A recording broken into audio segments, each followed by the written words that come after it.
Rrugë e re 22 km në jug-perëndim të Tiranës nis në Mullet dhe mbaron në Kashar.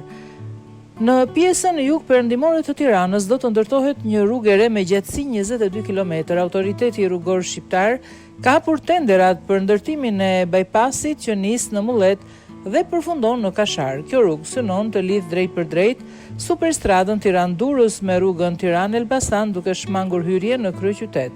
Sipas projektimit, traseja do të ketë 2 korsi në secilën drejtim me gjerësi prej 10.5 metrash dhe do të lejojë shpejtësi deri në 120 metër në orë.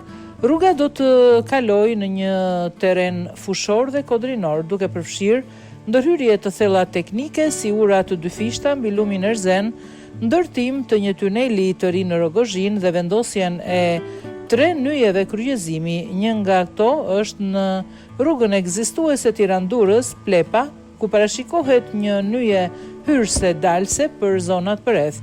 2 të tjerat lidhen me autostradën Kashar-Rogozhin dhe autostradën Tiranë-Elbasan.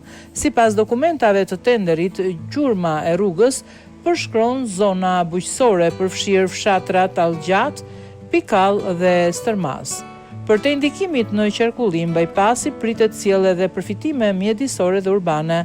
Kjo pasi duke shmangur kalimin e trafikut të rënd përmes Tiranës, pritet të reduktojë ndjeshëm ndotja, trafiku i brendshëm dhe aksidentet në rrugët urbane të kryeqytetit.